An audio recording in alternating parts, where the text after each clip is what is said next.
I was Yeah. thinking about another guy too. I want to make this a thing now. I want to celebrate Bay Area legends, Yeah. Northern California legends, because Sacramento's not Bay Area, though he spent a lot of his life in the South Bay Area, close to us actually. Thomas Kinkade. I don't know if anyone's Oh, familiar with his word. work, and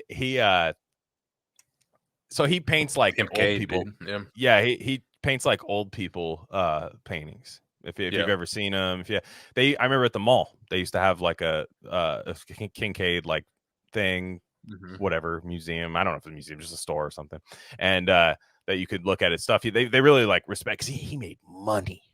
Yeah. Like he made insane money, and his stuff is oversaturated to the point where my mom knows a lady who spent thousands of dollars, thousands on Kinkades, and she cannot sell them and cannot get rid of them. Like people don't even want them for free. Yeah. And we had something similar in our family with a different dude, Howard Turptine. Kind of similar kind of vibe. But yeah, it was like a bubble, dude. It was like Beanie Babies or something. I know. Dude. But what's crazy is like, so Kinkade was estimated to be net worth 66 mil at the time of his death. Wow, dude. And that was like painting bro, just hitting that cottage, that same they're like, what's your new painting? He's like, you're not gonna believe it. It's a fucking cottage, dude. Yeah. A cottage, but a different angle of a cottage. And they're like, what? And then dude, Hitler straight punching air, dude. Like I know he could have got that bag, dude. Let's maybe he is Hitler. Yeah. He's like Argentinian. Like, because he's born in 1958. How long is the reincarnation process? We don't know how long that takes. I see. Hitler died in what, mid 40s, right? Something like that. Was it like 42, 43 around there, maybe? It's somebody's like, no, it was April, and like they know the day. I'm like, all right, relax. But but maybe he is. So Kinkade was said he was emphasizing the value of simple pleasures, and that his intent was to communicate inspirational messages through his paintings. A self-described devout Christian, even giving all four of his children the middle name Christian, Kinkade believed he gained his inspiration from his religious beliefs, that his work was intended to include a moral dimension. Many pictures include specific chapter and verse allusions to Bible passages. Again, I'm not doing this to lampoon him. I just mean like he's there are people that view people that are that Christian as like Nazis. So like I'm just like, work with me here. Joan Didion was was kind of a hater of him, but like there's all these people that like kind of were trying to like, he's kind of like the airport novelist of painting, like the James Patterson, the some would say Michael Crichton, but we know that's not true if you listen to Gain of Fiction. But he's much more than that, although the best place to read ever is on a plane and in the airport. But if he is an airport novelist, he's the best one with the most depth. Exactly. So his reception, so he has some like issues, right? He has a personal conduct. I want to just read this 2-paragraph thing about his personal conduct on his Wikipedia page. The Los Angeles Times reported that some of Kinkade's former colleagues, employees, and even collectors of his work said that he had a long history of cursing and heckling other artists and performers. The Times further reported that, first off, like, you're at the cottage painting place, and there's like your average demographic of buyer is like 57 years old, and like he's like talking shit. He's like, somebody like takes it off, and it's like a cottage on like Nantucket. Oh, Nantucket, yeah, and he's like, oh man, so wow, stunning and brave, and like everyone else is like, Thomas, chill, what the fuck? the time, I'm right, and he's like, oh man.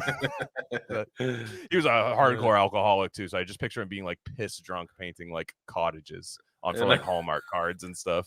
And the Times further reported that he openly fondled a woman's breasts at a South Bend, Indiana, go Irish, sales event. That's what you do at Notre Dame games, by the way. So he's not wrong for that. And alleged his proclivity for ritual territory marking by urination, once relieving himself on a Winnie the Pooh figure at Disneyland Hotel in Anaheim while saying, "This is for you, Walt." Okay.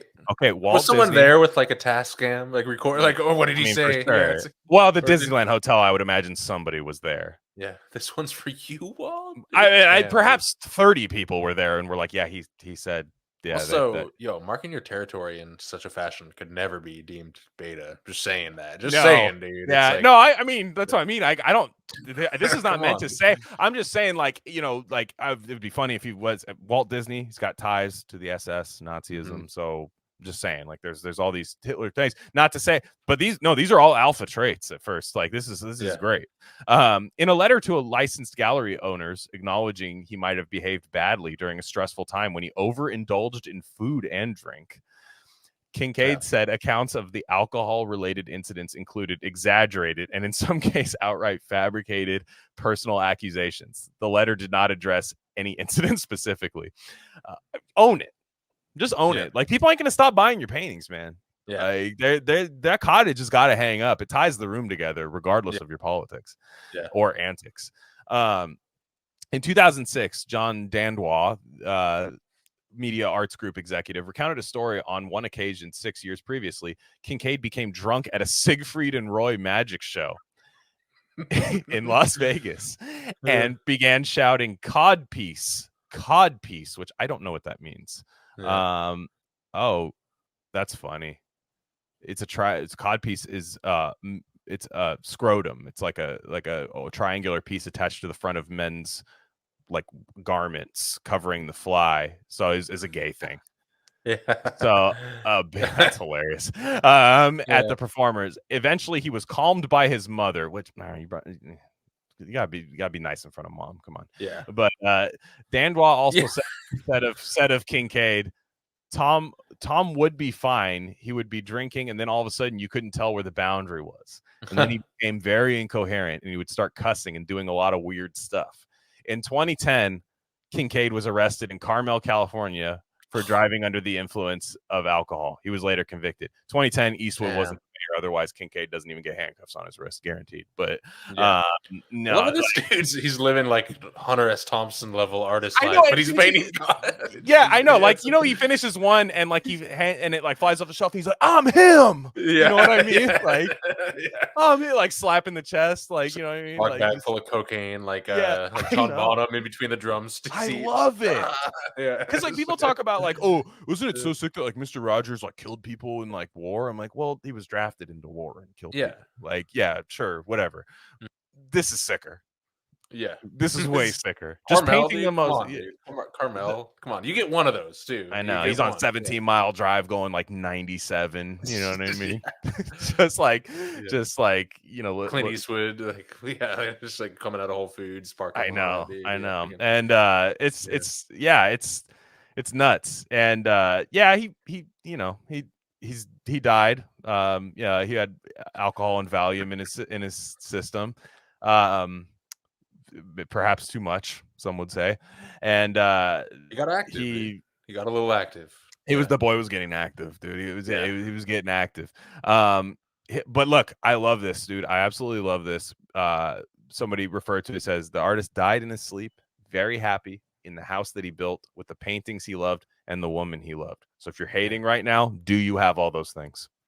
Yeah, exactly. Yeah. Do a checklist. Because if you don't, I wouldn't. What percentage of 65 million do you have? Is that's the seriously. And